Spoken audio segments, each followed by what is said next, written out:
Hello, and welcome to the Blessings in the Streets podcast pre-launch special. I'm your host, Joseph B. Roberts, and you have been granted exclusive access to the listening party of my book, Blessings in the Streets, When God Leverages Our Valley Experiences. Please like, share, and subscribe to our channel if you have enjoyed the content that has been provided to you today. We will be diving into Chapter 4 of my book, where I will be sharing a story with you entitled Transposed. When the time came for me to graduate from elementary school, I, like other kids, was beginning to make the decision on which high school I wanted to attend. I had performed well academically, so there were a few high schools of my choosing that I had in mind to consider. It was an exciting time for me, and I looked forward to this next level in my life. Mom was equally excited for me, and so was Landlord.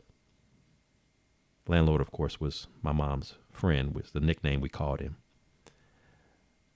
What I did not know was that behind the scenes, both my mom and Landlord had actually compiled a list of their own of prospective high schools that they wanted me to consider attending. At the top of their list was St. Ignatius College Prep, which to this day is one of the top-ranked high schools in the country. I did not know very much about the school at the time, and I certainly did not have any Catholic high schools on my radar. I did, however, eventually learn from my mom why she was so fixated on me getting accepted there. To attend St. Ignatius was no easy task for three primary reasons.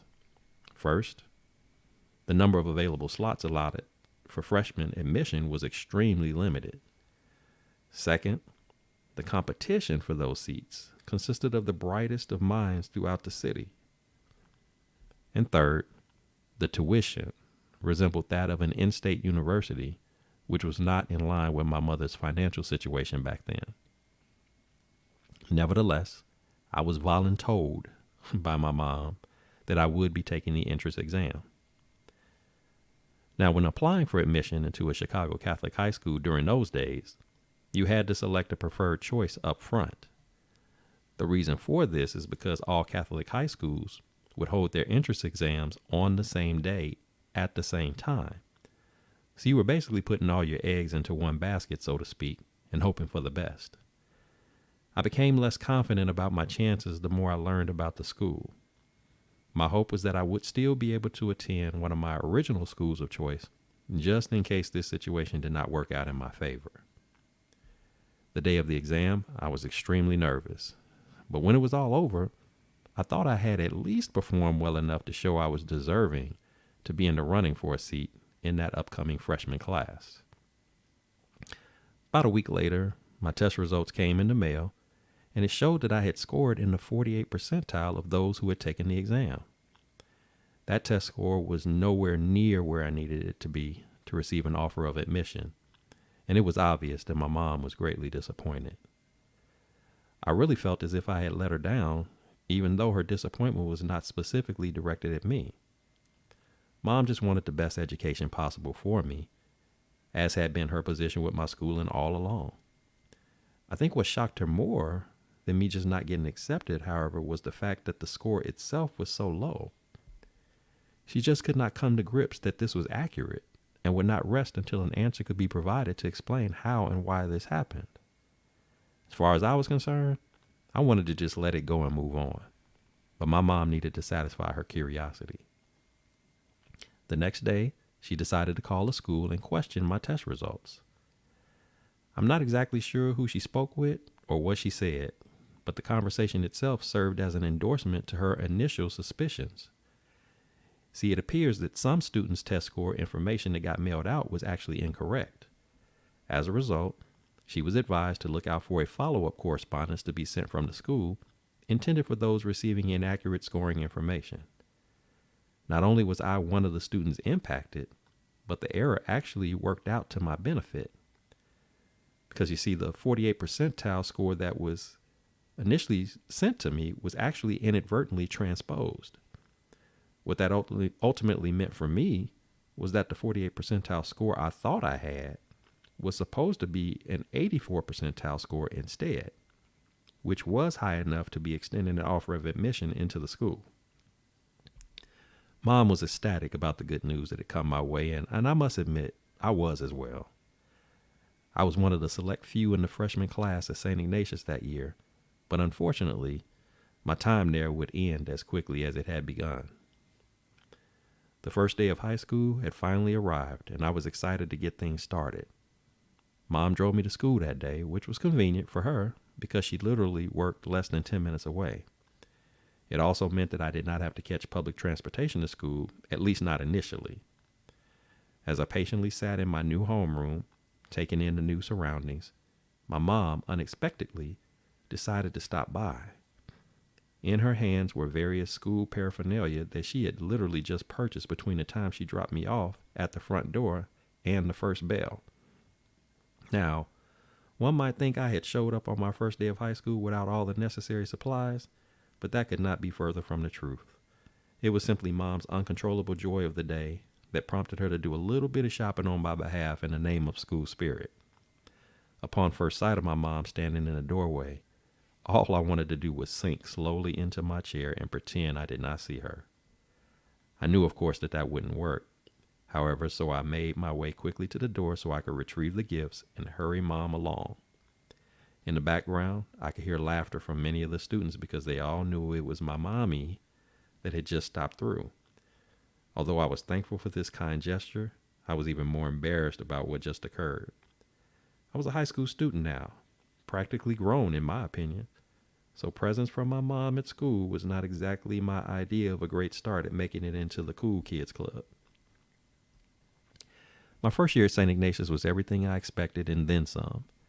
The academic demands were quite rigorous, and on any given night, I was assigned an average of about 3 hours of homework. I struggled to get much sleep because I was often going to bed late and getting up quite early in the morning.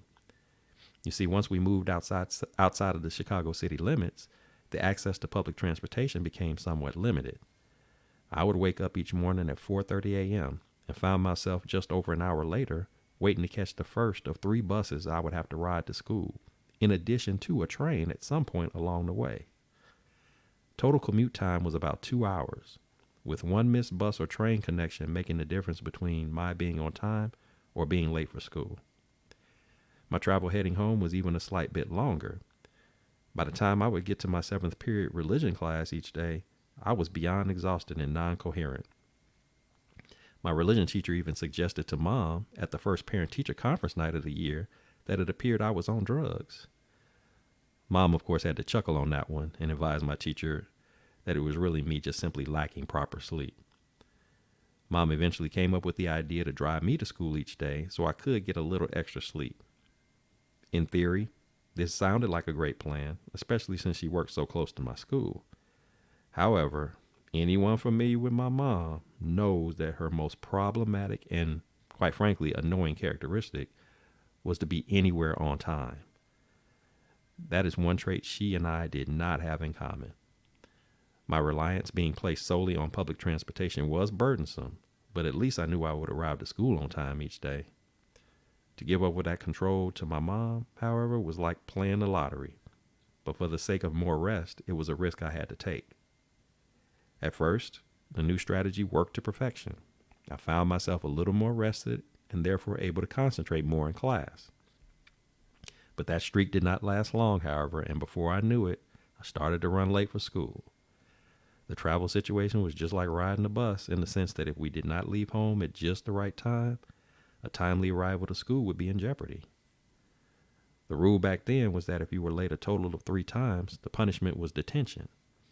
If by chance you were late for school 3 times on 3 separate occasions throughout the school year, you had to go to detention for each subsequent tardy thereafter. Eventually, it got to the point that I lost count of how many times I was in detention that year just for being late. Some days I would even ask my mom if I could stay home or go to work with her instead just to avoid getting another detention for being late.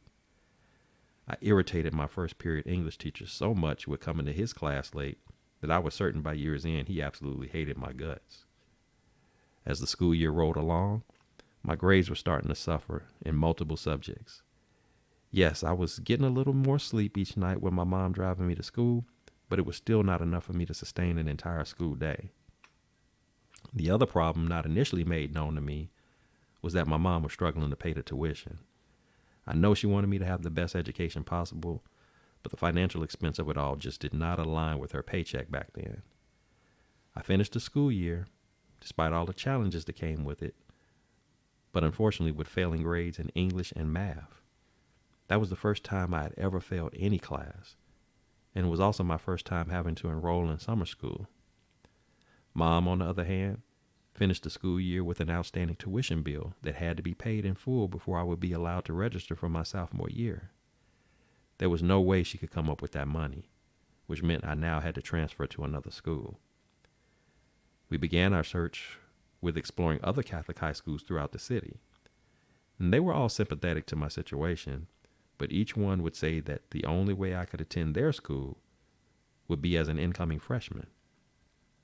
My first year of high school was not the greatest on record, but I surely did not want to start over from the beginning. The big problem I faced was that St. Ignatius would not release my transcripts due to the unpaid tuition.